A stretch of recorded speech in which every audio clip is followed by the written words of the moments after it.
BARAZA, Black Wealth Matters.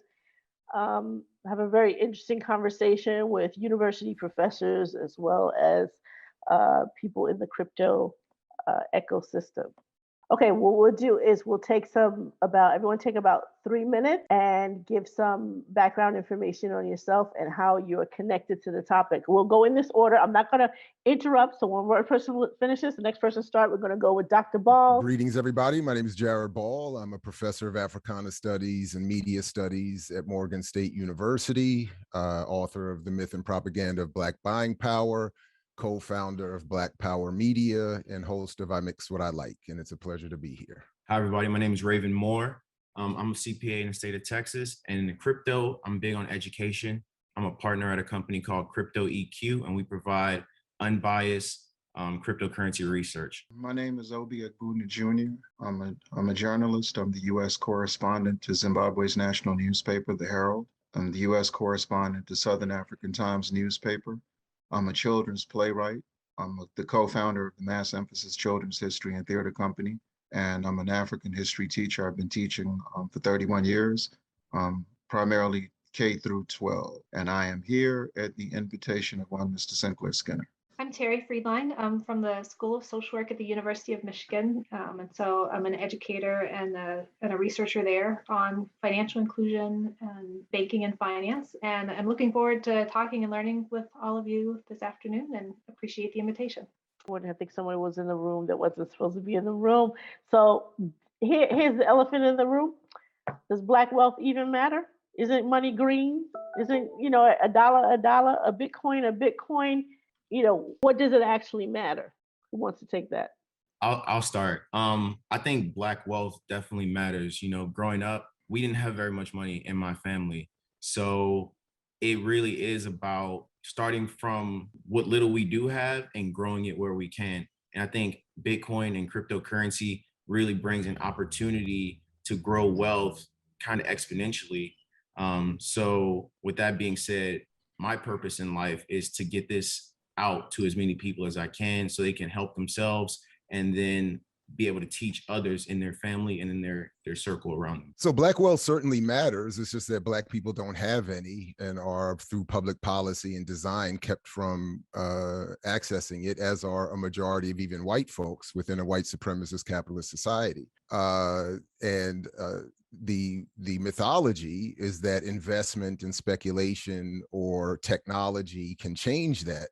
So whether it's cryptocurrency, blockchain, or other technologies over the past that have been said to be the solution to this problem, they won't be. The problem is we don't have access to public policy, political power, and therefore we cannot create wealth out of the no wealth that we have. And crypto and blockchain are no different. They offer no pathway to changing any of that, despite a lot of what a lot of well-meaning people have said here today and have been saying over the last few years. This is part of the mythology that is meant to keep, in this case, Black people away from organizing for what is our only hope here, which is political power. Do you agree with that statement, Obi and Terry? I mean, is there no difference between, aggregating fiat dollars and aggregating Bitcoin? Is there, a benefit, either one of you? I was going to follow up and say, I relate to Dr. Ball's position or support that position, thinking that, so much of the financial system has been developed by white people and around concentrating kind of wealth and economic power with whiteness. And so introducing a technology into that that's kind of built off of the rails that has done, such a precise job of exploiting Black and brown peoples and people of color and advantaging, wealth accumulation for whites, that I'm skeptical of the ability of technology, even while there may be good uses, to leverage it in instances for kind of individual benefit. Perhaps this kind of like collective system really undermines that. What's your opinion, Obi? Well, in the spirit of being historically obedient, I'm going to go with what that great son of Africa, Frantz Fanon, said in terms of the definition of wealth. He said that wealth is not the fruit of labor, but the result of organized, protected robbery. So understanding our relationship to colonialism, understanding our relationship to physical captivity, there's one fundamental question on the table. What do we consider the most important resource in the world? That could be slippery based on Africans' lack of exposure to a narrative rooted in resistance. Some people may look at the variety of material resources we have, since we are products of the richest continent in the world, and put emphasis on that. But the human resource is the most precious. The human resource is the most significant. And we're having this conversation at a historical moment where Forbes magazine says there's 1,755 billionaires in the world, but there's 784 million people on the planet living on $1.90 a day or less. 400 million of them live on our continent, our mother continent, continent of Africa. Of the 25 poorest nations in the world, 22 of them are in Africa. The other 3 are the Solomon Islands, Haiti, and Afghanistan. So our struggle for liberation is a struggle to deal with this question, but we understand the paradigm.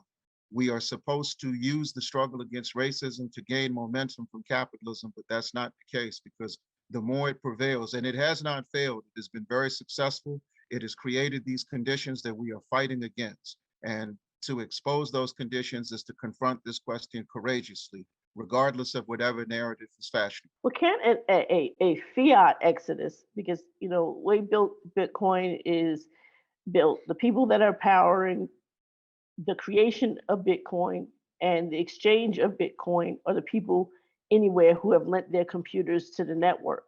So an exodus from fiat, don't you think that would influence the politics? If I created some type of network that said, look, for whatever my contracted work is, only pay me in crypto, and then even if I'm paid in crypto, it's easier now. It's easier than ever to shop at your everyday stores. They have app converters and things like that. Although I might be paying out the wazoo in taxes, maybe that's the catch. But it's easier than ever now than it was 4 years ago when this conference started, to live more and more off of crypto and not deal with fiat at all. Don't you think that would better, or not better, it would add to the pressure put on politics to change in terms of combating white supremacy? No, currency is the result of political power and dominance and an extension of imperial power. So changing currency without having political power doesn't change the social relationships. Never mind that cryptocurrency is itself a Ponzi scheme. So all investing in cryptocurrency does is enrich the people who are already owning most of it, which is just like the world's wealth held by a handful of billionaires who want more people to invest so that the value of their already owned property goes up. This is already, so that's why they're using so much celebrity and public relations and financing, as I heard even earlier discussed on this conference. That's why they're offering free classes and inviting people, offering all kinds of incentives to get people involved. There is also the other part of it that is, as Seb Solomon and others have been writing about for a while now, that while people claim that blockchain is encrypted and safe and protected, and therefore cryptocurrency is itself, an alternative to banking and gives you more privacy, that's simply not true. The access, the encrypted protection is not as safe as people think. The federal government and other agencies have ability to get in it. They've built and been in process and been involved in the building of many of these networks and platforms. And they're investing. The most elite banking institutions, JP Morgan, Chase, et cetera, are investing in all of this and buying it all up. So, and I'm sorry, as Seb Solomon was pointing out, that what they're really, the inducements to bring the colonized world, Black people here, people in Central and South America, throughout Africa, et cetera, into the crypto world is so that they can become data mining sources. Really just giving of their own human labor and resources and data and information over, and helping transfer all of that information, which is being used to for all kinds of things. The data is being used for all kinds of things beyond what we're even aware of, and often to put us under more surveillance and whatever and whatnot. So again, this is not some sort of we can get away from fiat to become free. This is well, as I said, another Ponzi scheme and trap. I'm going to let Raven respond to that in a minute, but I just want to add that to add some context to what is being said, there are more than 12,000 cryptocurrencies and counting. I think in when this conference started 4 years ago, that number was less than 1,000 cryptos. We also have more than 400 exchanges that are listed. And people often with crypto, you can buy peer to peer. It's like exchanging a dollar with someone at a coffee shop, or so this kind of notion that there can be tracking in terms of just following where the exit points are. When did that fiat become a real world expenditure back into fiat? But there are a lot of proponents that are in the sector that don't actually want to deal in fiat. They want to buy and sell in whatever crypto that they're dealing with, and they don't want to have an exit ramp. So, responding to the notion that it's a Ponzi, Raven, is crypto or Bitcoin any more than a Ponzi than the current fiat system? That's a very good point. When we compare these systems, we're comparing it to the traditional finance system. So if we think about the way the dollar works today in the U.S., one could argue that that in itself is a Ponzi scheme, and it's a Ponzi scheme. The U.S. dollar to other countries is also another layer of that Ponzi scheme. In my opinion, Bitcoin is a way to opt out of that traditional finance world where those guys are in charge, the governments and the banks are in charge. And I want to make a distinction here because you said there's over 12,000 cryptocurrencies. They're all different types of technology. A lot of these technologies, these assets do different things, and they're built for different reasons. I would separate crypto assets, cryptocurrencies, from Bitcoin itself, which is a truly different innovation. Bitcoin is secure. It is permissionless. Bitcoin is freedom. The innovation there is free and open access. Anyone who may be unbanked can build their own bank. They can be their own bank. They can manage their own funds in the way that has not been available before. So I would really push you to do some research specifically on Bitcoin, and definitely see how that can be a tool, a force for good in the world. And you talked about how some of these technologies can be used for tracking and for things like that. That is dangerous stuff that you can opt into because a person may not understand, the security implications of using the technology. So there's a lot to be said there, but I think that Bitcoin is separate from cryptocurrency would be my main point. And the true scarcity there is something that we haven't seen, because we can see the Federal Reserve Bank print dollars at will when they need it for coronavirus, for the infrastructure bill. They say they're gonna, tax the rich to get it back, or they're gonna tax, cryptocurrency people, but that is potential future revenue that they may not be receiving. So this money thing that we're discussing, I think it's broken. The traditional money system is broken, and Bitcoin is a solution to a problem where the banks and the governments who were in control in the past are no longer in control. Bitcoin is the only system that I'm aware of that is truly open and free, using those words strict there. I think that there are genres, and I think it's really important that you mentioned the genres. Bitcoin is the first in the decentralized, limited supply genre of pure blockchain cryptocurrencies. Dash and Litecoin actually also fall because the original Bitcoin core people, some of them defected to create other blockchains. As Bitcoin as a blockchain is open source. There's a potential of even the decentralization of Bitcoin being having other blockchains that follow the exact same model for different reasons. They want to be separate from Bitcoin, but still integrate, still being fungible back to Bitcoin, or whether they want to be fungible with a fiat or not. My question is, as the world, even the fiat world, becomes more digital, don't they have Bitcoin to thank for that? I mean, we're seeing more and more in our lifetime since 2009 that now you have all of these QR code based money transfers of just fiat. It's very more and more rare that people are walking around with straight cash anymore. Everything is digital. So my question to anyone who wants to take it, Terry, since I want to give equal time more people to speak, you know, doesn't the fiat community owe a debt to the Bitcoin community for its recent innovations within the last, was it 13, 14 years? Yeah, I think there are a lot of synergies between, a lot of like learnings that happen, from kind of Bitcoin communities and how that can extend into, for example, financial inclusion spaces. When folks kind of in the policy and think tank and academic worlds that I've been connected to, when they, I think that they have adopted some of the language, right, from technologists in the Bitcoin space. And I think there's a hopefulness there that might not always play out, at least in these financial inclusion spaces, when oftentimes the same folks who are looking for banking access also don't have necessarily the same access to the technological tools like high-speed internet or cell phone service to be able to use the technologies, the financial technologies that are being developed. So it's hard, for example, to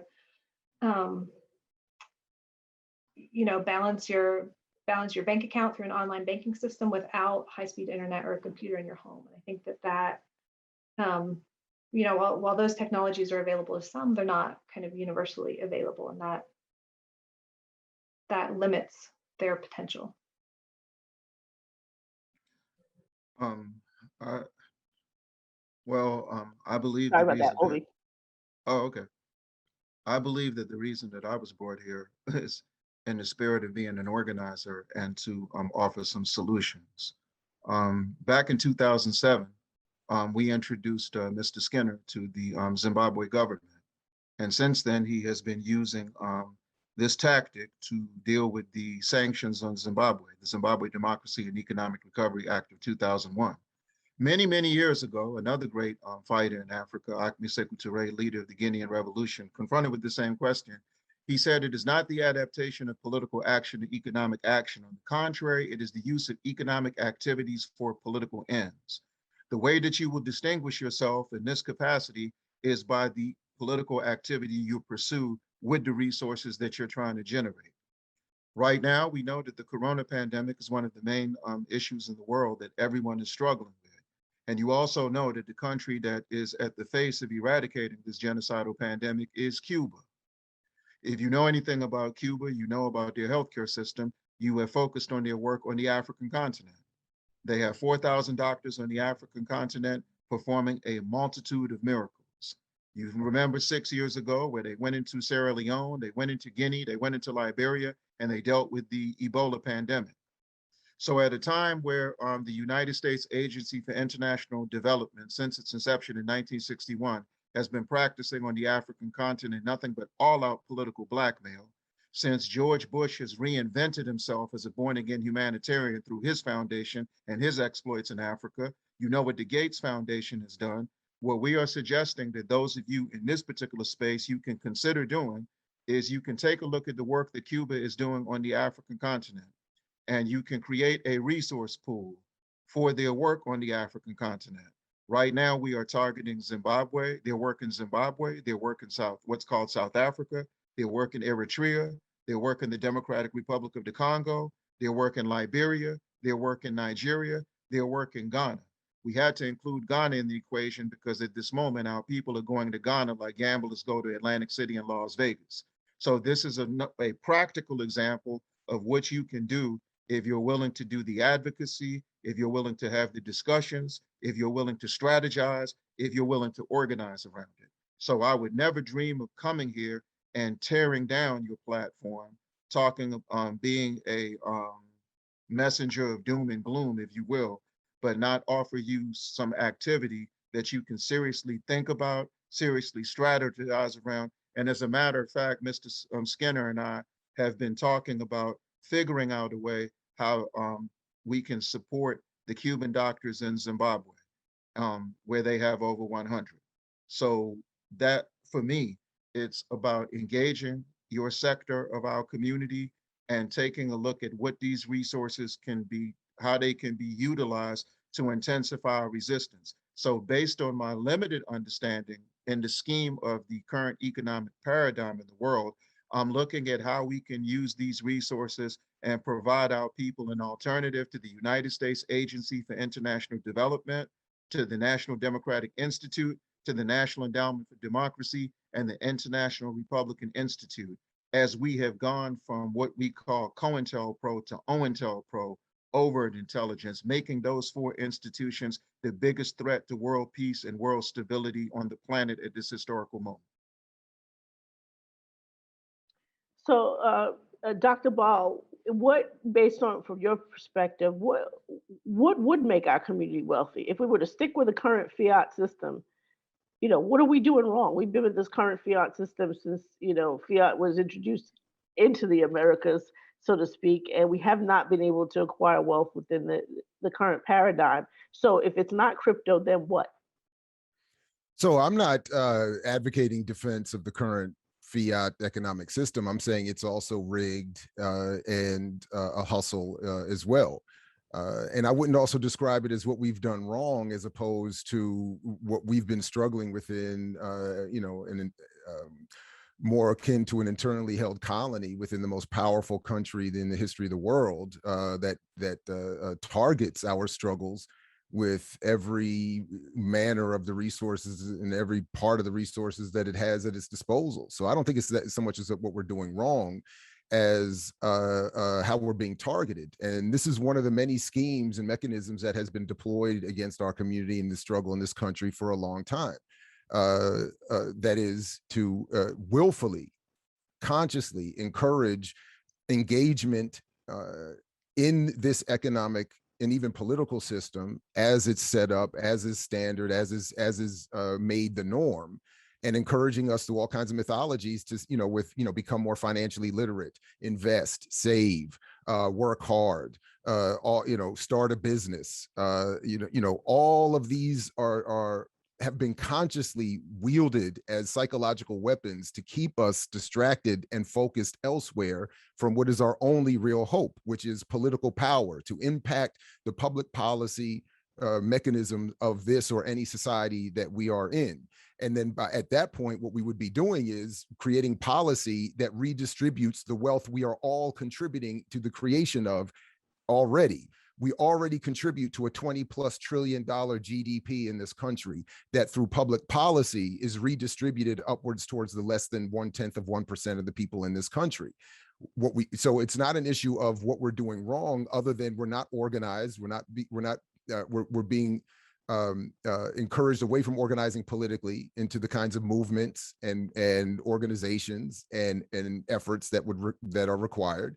And being encouraged to do things that are very individual and limited in their capacity to address the needs of the entire community, i.e. start business, become financially literate, et cetera. When those in power know that that this is a distraction, that they themselves, as Raven already said, he's right, that it's public policy that allows them to create money out of nothing and give it to themselves.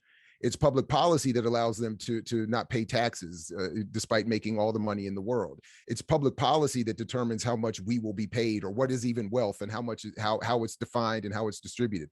All of that is public policy. It has nothing to do with the wealth that was created for those in power was not created because they invested in a new currency or started a business. It was through theft, colonial conquering, enslavement, military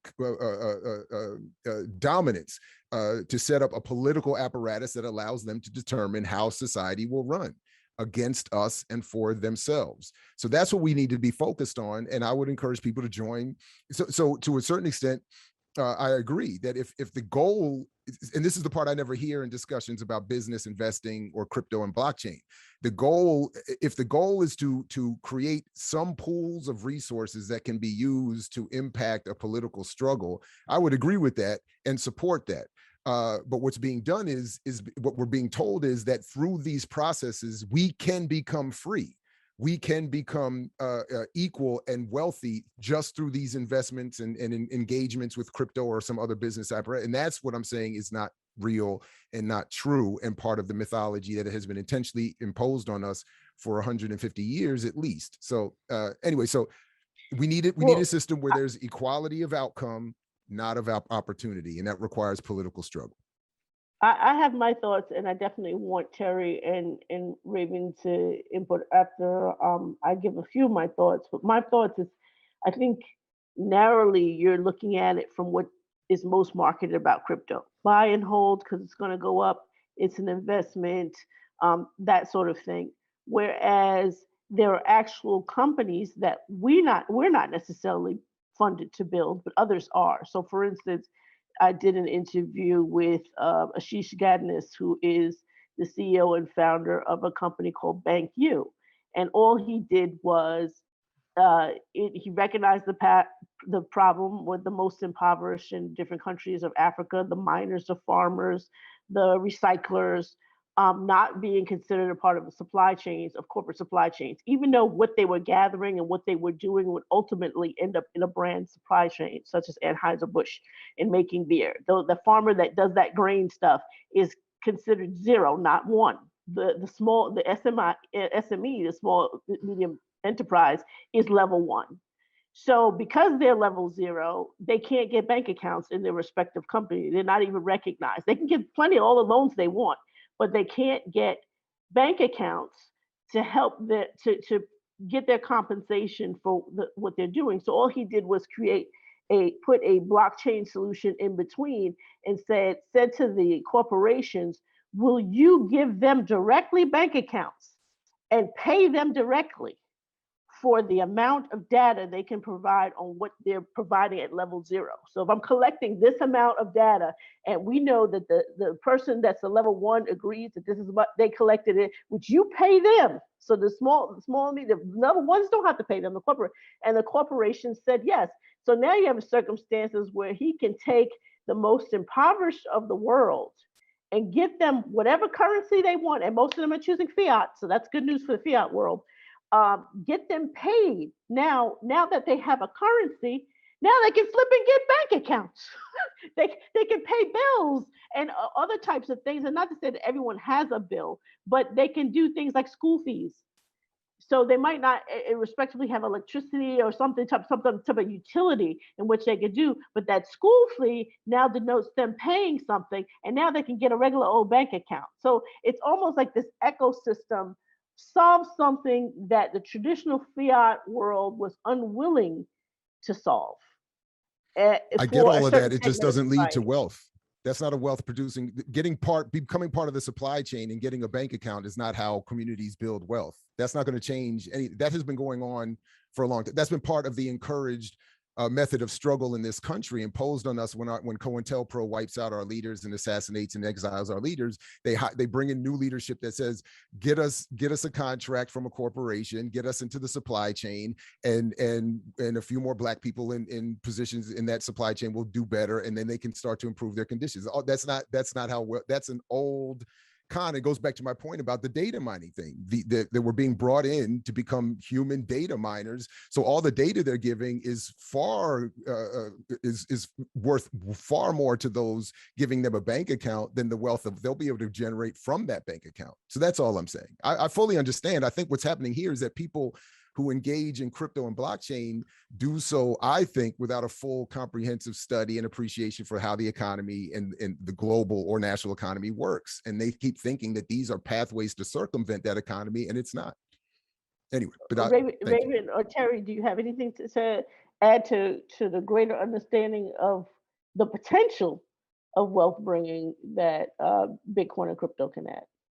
Yeah, I just want to start with, I think my argument is that crypto is like the equalizer, right? So it'll allow people in far out, very impoverished, as long as they have access to the internet or something, they can be doing complex financial transactions. They can do things now, they can leapfrog, the traditional banking system with, technology now that's very attainable. It's very easy to grasp for most people. And you talk about these aren't systems to build wealth. Well, you know, crypto was invented, Bitcoin was invented about 12 years ago. It's worth over $1 trillion. That wealth is created through the security of the network. Like, because we know that the Bitcoin network, you know, the longer it stays running, there has never been an issue with it. That is security, in that that's a place where people can store their wealth. For example, if you have to flee your country and you have to take all your wealth with you, it's very difficult to do that with something tangible like a gold, a cash, or anything like that. With, you know, this innovation here, cryptocurrency, someone is able to transfer that wealth with them on their person in full value, like the full amount of that. And it doesn't take up any space. It's digital, you know, it can be just a password. So I think that this technology really does a lot of good for the world. And what it does bring, just at the basic level, is game changing. And there are very many more innovations to come. This is the first inning. And in my opinion, crypto has already changed the game, and we'll only see that over time. So just keep watching Bitcoin. I think there's going to be so many innovations that you know, the whole world is going to be different because of this technology. So I'll just add, I think of this this question on a couple different levels. So individually, there may be things, and there are things that I should do kind of as a person to divest from the existing systems, and or like navigate through the exploitation that can happen from these systems. And then at the institutional level, I think that's where like building collective power and you know, redistributing wealth and reimagining, establishing new institutions, you know, is a important and necessary way forward. You know, when thinking about redistributing wealth and political and economic power. The examples that I can point to, I think, you know, like public banking, like solidarity economies that remove the linchpin of private shareholder profit, I think are promising at the like collective structural level for rethinking what those institutions might look like. But we may have, for example, you know, a case study in El Salvador, which recently kind of adopted Bitcoin as its legal tender, and so that's you know, an ongoing example, and we'll see how that plays out. Kind of as a currency kind of adopted at the national level, what that will mean for people in that country, and particularly people who are poor and marginalized there. Yeah, I think the issue with that is the on-ramp. I'll let you speak in a minute, Obi. It's the on-ramp for Ecuador. You know, the government is controlling the on and off ramp. So those of us in the crypto sector, you're really big on the term decentralization, as if to say, you know, how you get there is up to you. And it's not necessarily you have to go one way. You have to go one commercial way or one government way or limited commercial ways, because the American way of doing things is to say, look, we don't have what Ecuador is going to have. You don't have to go through the government. You can go through Coinbase, Gemini, and Uphold and some other, but none of us are usually those Coinbase. So it creates a kind of a similar paradigm. So it's just kind of like this way, this access to this crypto and this exchange of crypto, which I think in one of the earlier panels was addressed a little bit with the Lightning Network, which I'm not as familiar with, but this opportunity of being able to launch your own node within your peer group and saying, you know, okay, Terry and I, we're going to go into have our own node and we're going to interact directly with this one community in the Congo or something like that to aid them. And then we can go direct versus through these intermediaries and try to resolve a financial problem. So Obi, you wanted to comment? Once again, it's an extension of my second wave of comments. It comes down to what are the political objectives of one's economic activities? For example, when we come to talk about, like I said, I'm the U.S. correspondent to Zimbabwe's national newspaper. Sir Richard Branson of Virgin Airlines is working with the Biden administration working with the UK, working with the European Union to bring about a regime change in Zimbabwe, because he's already been plotting how to take over the industry of tourism. He put up $36 million back in 2006 to start a group called the Elders Group. Madiba Nelson Mandela was part of it. His wife, Gracia Marshall Mandela, was part of it. Kofi Annan was part of it. Jimmy Carter was part of it. And they tried to force their way into Zimbabwe. When Zimbabwe first came to power, when they were at the Lancaster House negotiations, their two liberation movements, Jesse Helms intercepted one of the agents in that process named Bishop Abel Missouriwa, brought him to Washington. He sat down with R.J. Reynolds and Philip Morris, and they let him know if he supported them taking over the tobacco industry in Zimbabwe, they would give him political backing. So R.J. Reynolds in North Carolina and Philip Morris are working for the overthrow of Zimbabwe. When Osagyefo Dr. Kwame Nkrumah came here, when Ghana changed their constitution and he went from prime minister to president, the people who tried to coerce him when he got here, he was here to talk about the hydroelectrical dam in Ghana, which was the first one built in Africa that not only provided electricity to Ghana, but to half of Benin and half of Togo.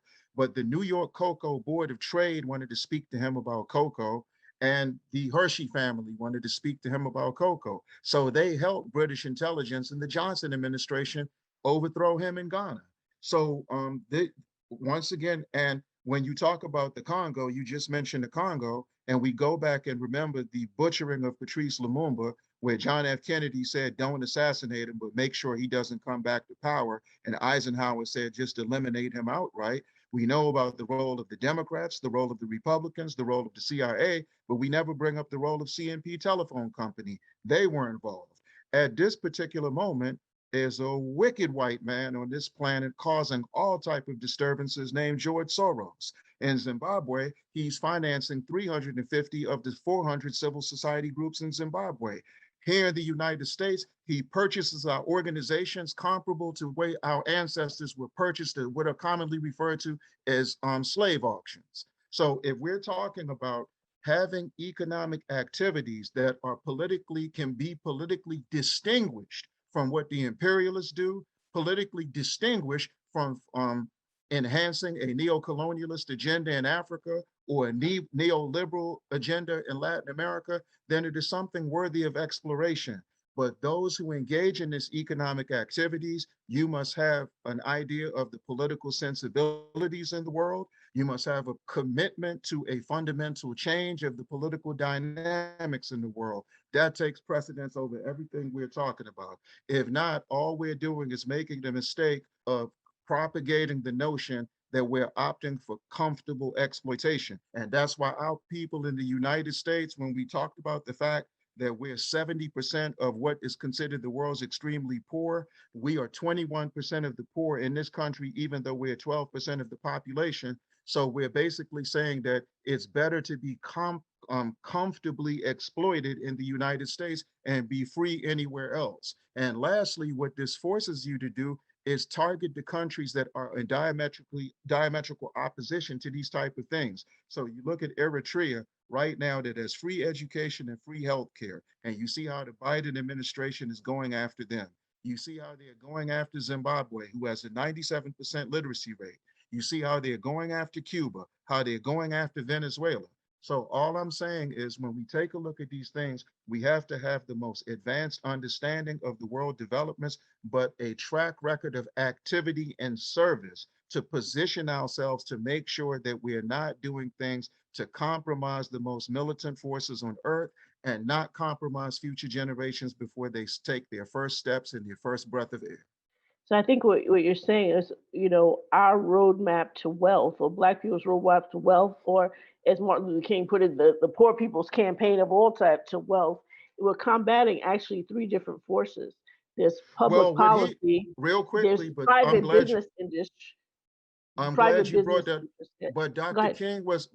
King was telling us to reach a level of understanding where we are fighting to eradicate poverty, not escape from poverty. Escaping from poverty is an individual thing. I can escape from poverty if I run a 4.3 in the 40-yard dash. I can escape poverty if I have a jump shot like Steph Curry. I can escape poverty if I rap like Nas or Lupe Fiasco. but the masses of my people will still be at the mercy of the capitalist system. We're Um, not trying to escape it, we're trying to eliminate it. That's a good point. I think Bitcoin is a tool by which to do that. I don't think we could do that without this tool, Bitcoin. I don't know which, you listed a lot of different countries where, Zimbabwe, for instance, we were talking about that for a while. And then we can look at the local currency there versus the US dollar. And I think that Bitcoin would have been, if, instead of holding the currency of Zimbabwe, if you had hold Bitcoin, for example, that is a better situation for you. So somebody in Zimbabwe, Venezuela, places that experience hyperinflation, Bitcoin is a safety net. Bitcoin is a safe haven. And it's a tool for good that cannot be stopped by any of these major countries. Even if China, the US, Russia got together, the security of the network is such that even those three countries working together would have a very, very difficult time even trying to turn back 1 or 2 blocks of the Bitcoin network. The security and ability to disconnect money from these government powers. So Bitcoin is money without the government, right? So we can take them out, then we can change the money, then we can change the world. So that's a layer of control of power that they have over us because they control the money. So we got to get them out of the situation to even begin to correct We the have issue. we have 2 minutes, but I think Dr. Ball made a good point, and we have to keep Ecuador in mind. Or was it El Salvador? I'm sorry, in mind. Even when it comes to Zimbabwe, yeah, okay, Bitcoin itself could be great and ideal as a replacement currency for countries that their currency, their fiat has tanked. But if you have the governments that are regulating and controlling how Zimbabweans buy Bitcoin, that's how you have the hyperinflation individualized to that respective country. So then Bitcoin essentially doesn't help them if they can't say, okay, well, I have this amount and I can get it from like another country, another country. So it's kind of, it can be manipulated. Their on ramps can be manipulated, even when Bitcoin itself can't be manipulated. Madam Moderator, we got to move on. But I just want to like this was one of my most exciting and favorite sessions. It really captures why we started this.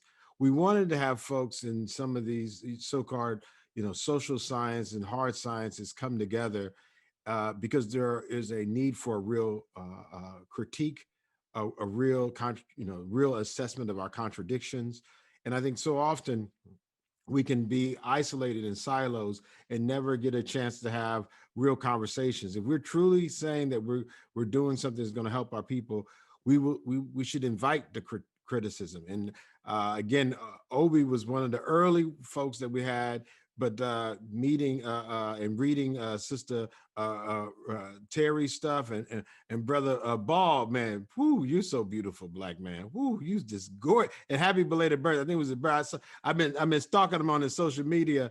And I just wanted to say to our tech community, like, it's going to take all of us, you know what I'm saying? No one's coming to save us, and we have to find ways to collaborate and work together. And again, explore these, again, it's not criticism for the sake of criticism. Of course, we're going to have those are haters. That's different.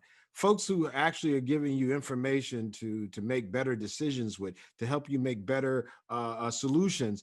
We should invite that. We should say thank you. And I'm saying thank you to you, Obi. Thank you to Professor Ball. Thank you, Sister. I say, is it Friedline? I don't want to say it wrong. So I've been saying Terry. What was it, Professor Friedline? Friedline, that's all right. Friedline. I apologize. My tongue colonized. I don't say some of these things. Professor Friedline.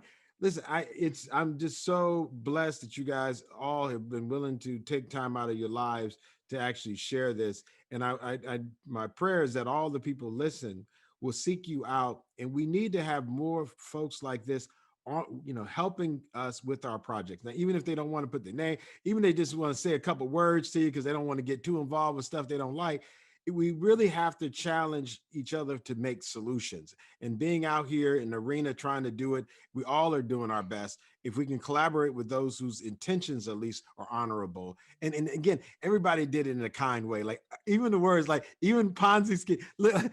Brother, I love look Ponzi, like, and you know what's so funny? Being in the blockchain, Ponzi, like being called, like that's like a common accusation. So you kind of like, yeah, I got you. Like, but tell me more. And the fact that you tell more and literally say beyond the sound bites. And the same thing, Brother Obi, back in the original days, people talking all this capitalist talk, knowing that we've seen capitalists do nothing but kill and destroy us, having these real conversations in a way that at least, I'm not gonna say loving because we just all met each other like that. But my point is to have it in a positive way, but still critical, like unapologetic. No one said, I take no, unapologetically say what you have to say. And young brothers like Brother Raven, I know you ain't been on no Bitcoin, nothing where you heard folks talking about at the conference calling it positive. So this is for you too, Brother Moore. Brother Moore, you spoke, now you have to go home and do some homework, look these folks' books up, look their writings up, and so you can be better. This is, there you go. This is what we do. This is how sausage is made. I'm not trying to push pork. I don't eat pork. I do eat meat. But I'm saying this is how it's made. This is the struggle of it. So anyway, I just want to say thank y'all so much. We were over time. And Deirdre, you're so great at moderating because, again, your wealth of background was able to actually encourage people to participate at the same time. Let everyone, you know, I used to work with the Occupy movement. There were certain little things they would do so everybody's voice could be heard. You do it in a probably a more convention summit style, but definitely thank everybody for participating. Happy belated birthday. Thank you all very much for having me. Thank you. Thank you. Yeah. Thanks, guys. This was great. Blessed to be here. Good to be with you all.